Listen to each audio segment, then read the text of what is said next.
My dad and Curtis Warren, they were sort of pioneers in their area, you know. I mean, they were the first people really to go out into South America and get into it like they were doing at the time in Miami in big volume, you know. So they sort of went and done that, them two.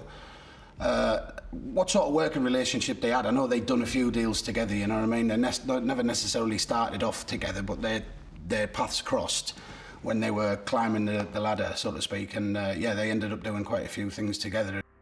In 1992, Paul Grimes' 21-year-old son died after taking heroin. Grimes, a notorious Merseyside villain, vowed to have his revenge and became a registered informant for Customs and Excise. After discovering Warren and Charrington planned to import 500 kilograms of cocaine, he told his handlers and they put the gang under surveillance. There was 2 shipments, each of 500 kilos of coke from Venezuela, and it was the lead ingot case, the infamous lead ingot case. It was very well hidden, the cocaine, inside these massive lead ingots, you know, which would weight big ships down in harbour and things like that. They were in containers shipped over from Venezuela. Deep inside, they had parcels of coke in them.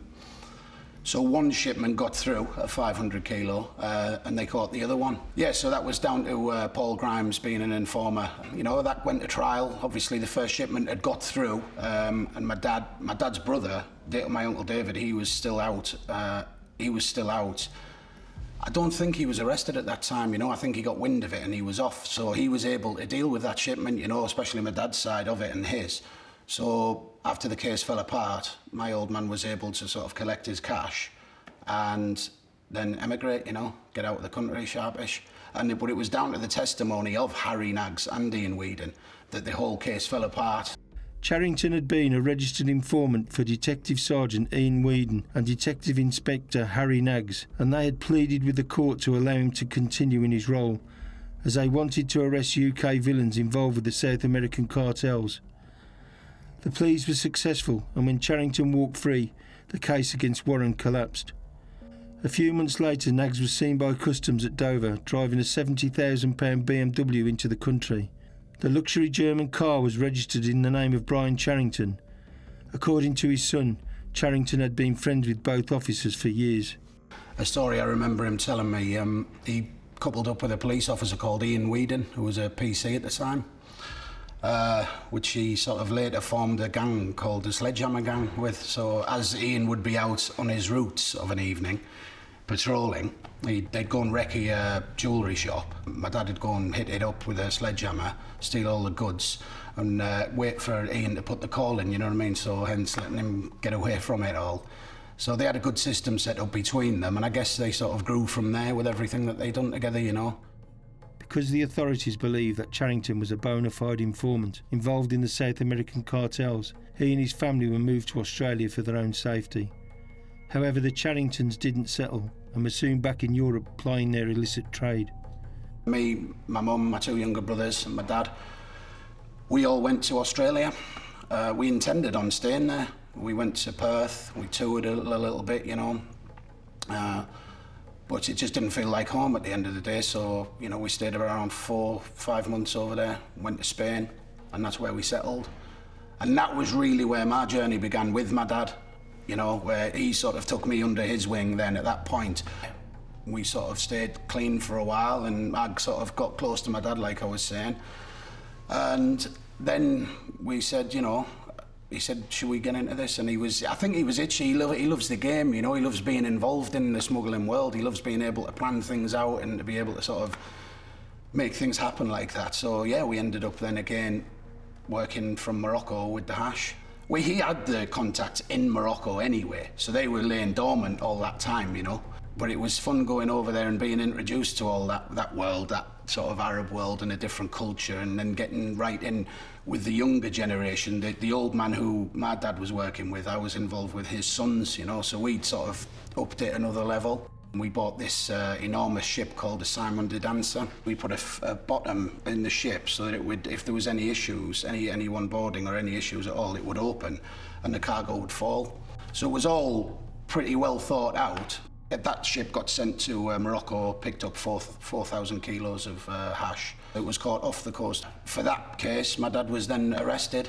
I was in Exeter at the time, And I was staying at my uncle's house, my Uncle David's house. We were both arrested there.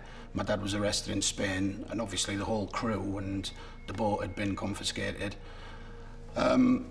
That case also fell apart for something really trivial. I mean, they caught the boat banged to rights with the cargo on it, and it fell apart because they didn't have the proper boarding authorization.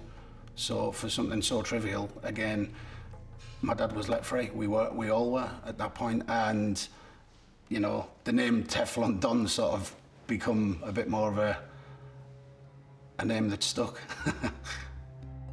Undeterred by the efforts of the authorities to bring them down, the Charringtons travelled to South America to set up yet another lucrative route to import drugs into Europe. And I wanted to set something up over in Germany.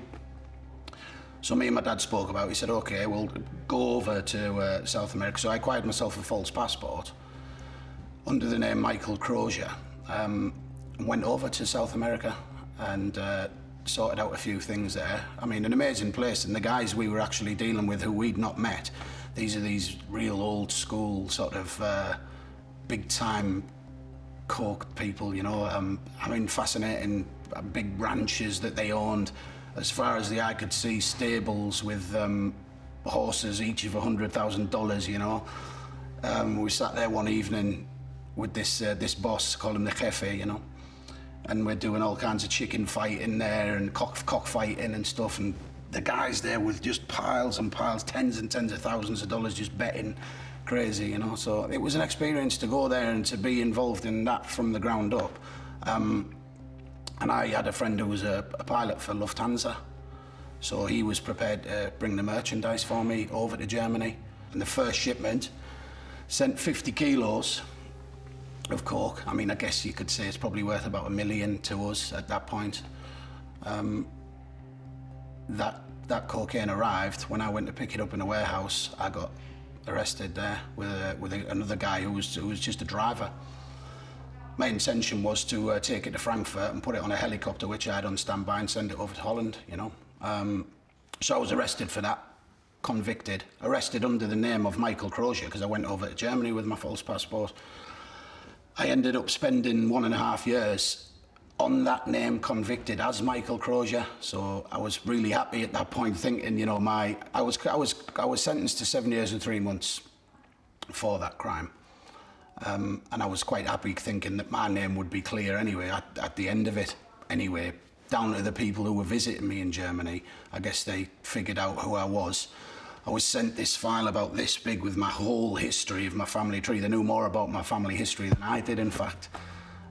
When my dad went away, he was with a girl called Natalie, and she was there in Spain, and she started to help me run the business. Anyway, she and I ended up falling in love, falling for each other, you know.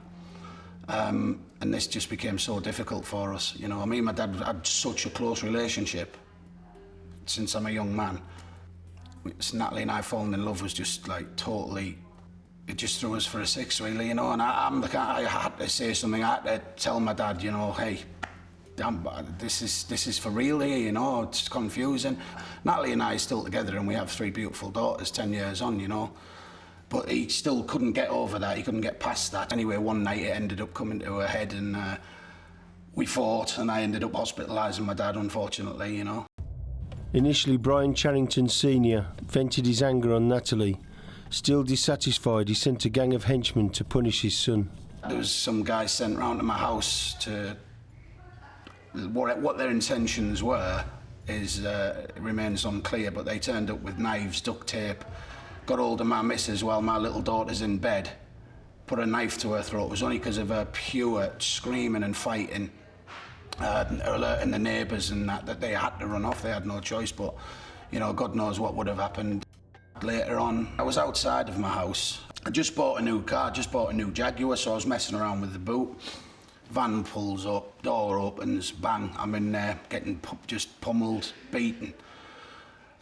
Ends up in a warehouse, you know, I'm shackled to a chair, battered, guns out of my head constantly, just 3 days of non-stop beatings and torture.